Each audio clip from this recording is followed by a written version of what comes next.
Halo semuanya, perkenalkan nama aku Hanif Widya Arvin dengan NIM 2503080045. Kali ini aku akan membahas negara Palestina dengan kajian geografi regional. Selamat menyaksikan.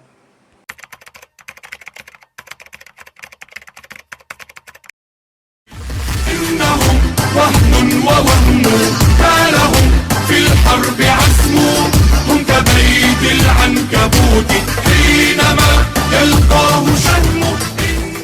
Siapa yang tidak mengenal negara Palestina? Palestina adalah sebuah negara yang memiliki tempat suci bagi agama Islam, Kristen, dan Yahudi. Tempat itu bernama Yerusalem, atau lebih dikenal dengan nama Al-Quds.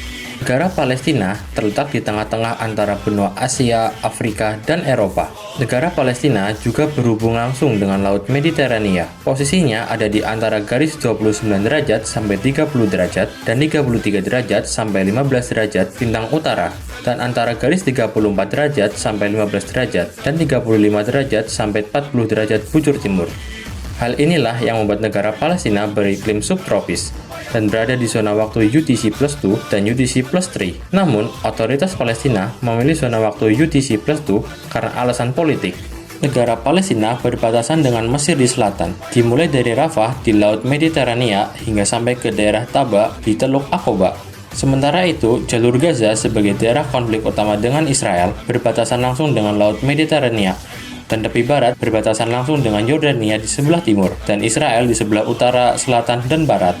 Sebelum tahun 1948, Palestina menyediakan pelayanan pelabuhan bagi Suriah dan Yordania. Di Laut Mediterania ada pelabuhan Haifa, Jaffa, Asdod, Akka, Askelon, dan di Teluk Aqaba ada pelabuhan Elat. Luas Palestina saat ini sekitar 6.020 km persegi, dengan Suriah dan Lebanon di sebelah utara, Yordania, Laut Mati, dan Teluk Aqaba di sebelah timur, Mesir di barat daya, dan Laut Mediterania di sebelah barat. Luas wilayah Palestina masih sedikit lebih besar daripada luas wilayah Kabupaten Kepulauan Mentawai, Provinsi Sumatera Barat, dengan luas 5.983 km persegi. Wilayah Palestina sebelum 1948 meliputi seluruh Israel, jalur Gaza, tepi barat, dan Yerusalem. Barulah pada tahun 1947, Majelis Umum PBB membagi wilayah Palestina 55% untuk negara Israel dan 45% untuk negara Palestina. Wilayah Palestina makin lama makin menyusut setelah Perang Arab-Israel dan Perang 6 Hari. Untungnya, dunia internasional mengecam tindakan agresi Israel, sehingga perbatasan Palestina dan Israel kembali pada perbatasan 1967 dengan imbalan pengakuan dari negara-negara Arab dan negosiasi perbatasan akhir. Hamparan bumi Palestina terdiri dari bukit-bukit dan barisan gunung-gunung kecil, sungai-sungai, danau, dan oase.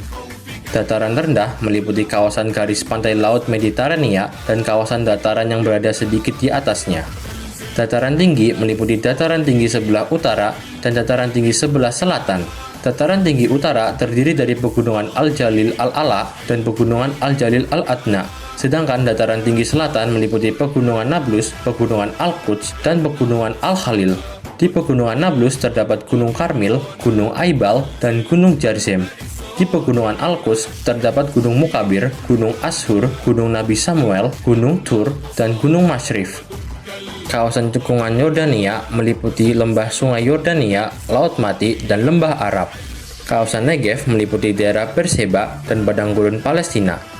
Sungai-sungai di Palestina berjumlah 16. Sungai yang terbesar ialah Sungai Yordania yang mengalir sepanjang 320 km. Lalu ada Danau Tobaria atau yang dikenal sebagai Danau Tiberias, Laut Mati, dan Palestina memiliki 20 oase. Dengan kontur hamparan seperti itu, Palestina beriklim subtropis yang unik, terutama bagian lautnya di dataran rendah. Dapat dibilang unik karena area itu yang paling hangat di musim dingin dan paling dingin di musim panas. Pada bulan Desember, temperatur rata-ratanya tidak pernah turun di bawah 19 derajat, dan di bulan Agustus tidak pernah lebih dari 26 derajat. Sinar matahari yang baik dan curah hujan rata-rata di Palestina antara 150 sampai 800 mm kubik tiap tahunnya memberikan kelembaban yang cukup untuk tumbuhnya tanaman seperti gandum, jagung, zaitun, delima, mangga, tomat, lobak, dan lain-lain. Sungai Yordan yang terletak di sebelah timur tepi barat menjadi sumber utama irigasi, pembangkit listrik tenaga air, dan sumber air bersih. Namun, sejak tahun 1967, Israel melarang warga Palestina mengambil air dari sungai Yordan. Bahkan, Israel mengalihkan 75% air Yordan ke daerah yang dikuasainya. Hal ini mengakibatkan warga Palestina mengalami krisis air bersih. Berbeda dengan wilayah tepi barat yang dekat dengan aliran sungai, wilayah Gaza memiliki akses langsung ke Laut Mediterania yang kaya akan hasil laut dan penting untuk terhubung ke dunia luar. Namun, seperti kejadian di tepi barat, Israel memblokade akses di Laut Mediterania, sehingga membatasi zona penangkapan ikan warga Palestina. Selain itu, Israel juga membatasi akses dunia luar ke wilayah Gaza Palestina. Jumlah penduduk Palestina sekitar 5.692.790 jiwa yang tersebar di Al-Quds atau Yerusalem Timur, Gaza, Khan Yunis, Hebron, Deir el-Balah, Nablus, Tulkarm, Yatta, Moutain Illit, Jenin, Beitar Illit, Yeriko, dan Idha. Jumlah penduduk Palestina hampir sama dengan jumlah penduduk di Provinsi Kalimantan Barat dengan jumlah sekitar 5.692.790 jiwa. Menurut data Population Pyramids, menunjukkan gambar piramida yang melebar di bawah dan meruncing ke atas, yang mengindikasikan bahwa tingkat kelahiran yang tinggi di negara Palestina. Dan menurut data dari Worldometer, menunjukkan laju pertumbuhan penduduk usia produktif menempati posisi tertinggi, tingkat kesuburan rendah, dan angka harapan hidup tergolong tinggi. Penduduk Palestina kebanyakan tinggal di kota-kota besar seperti Al-Quds, Gaza, dan Khan Yunis. Menurut data dari Worldometer, kepadatan penduduk di Palestina pada tahun 2026 adalah 946 orang per kilometer persegi yang dihitung berdasarkan luas dataran. Alasan kenapa kebanyakan penduduk Palestina tinggal di kota-kota besar karena pembatasan oleh pendudukan Israel, terutama di tepi barat, yang 60% wilayahnya masuk ke dalam zona pendudukan dan terjadi Nakba atau pengusiran massal sekitar 700.000 sampai 750.000 orang oleh Israel pada tahun 1948.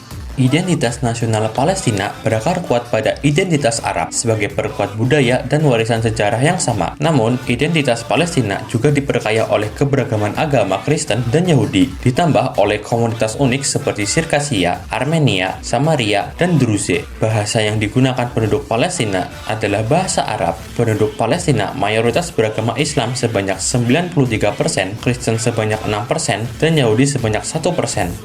Menurut data dari Trading Economic, ekonomi Palestina tumbuh sebesar 3% pada kuartal keempat 2025. Peningkatan ini didorong oleh peningkatan di sektor jasa dan industri. Namun, beberapa sektor tetap tertekan, seperti sektor pertanian, kehutanan, dan perikanan, karena menyempitnya lahan, pembatasan ke akses air, kerusakan, dan sulitnya mengekspor produk ke pasar internasional. Ekonomi Palestina digambarkan sebagai 3 ekonomi terpisah. Kota pemerintahan berada di kota Ramallah, tepi barat. Sebagai pusat otoritas Palestina, ekonomi kota ini telah pulih sejak berakhirnya Intifada kedua. Sedangkan untuk kota industri seperti Nablus, Jenin, dan Hebron atau Al-Khalil adalah cerita yang berbeda. Pergerakan Israel yang makin lama memasuki wilayah Palestina yang menyebabkan stagnasi ekonomi. Terakhir ada ekonomi jalur Gaza. Hampir 80% bangunan rusak, infrastruktur hancur, dan diperparah oleh blokade Israel yang membuat ekonomi dan pemerintah di jalur Gaza lumpuh total. Infrastruktur di Palestina seperti bandara internasional, pelabuhan, dan jaringan jalan tol tidak ada yang berfungsi secara normal akibat konflik yang berkepanjangan. Menurut data dari APA, Environmental Protection Agency, situasi lingkungan di Palestina sedang memasuki fase berbahaya yang belum pernah terjadi sebelumnya. Hal ini disebabkan oleh pendudukan Israel, salah satunya adalah krisis air dan sanitasi. Menurut data dari PBB dari Badan Perdagangan dan Pembangunan menemukan bahwa operasi militer yang berkepanjangan dan pendudukan yang telah berlangsung lama membuat tantangan sosial ekonomi negara Palestina berada di tingkat terburuk. Salah satu isu yang disorot adalah isu wilayah, terutama akibat eskalasi konflik sejak Oktober 2023.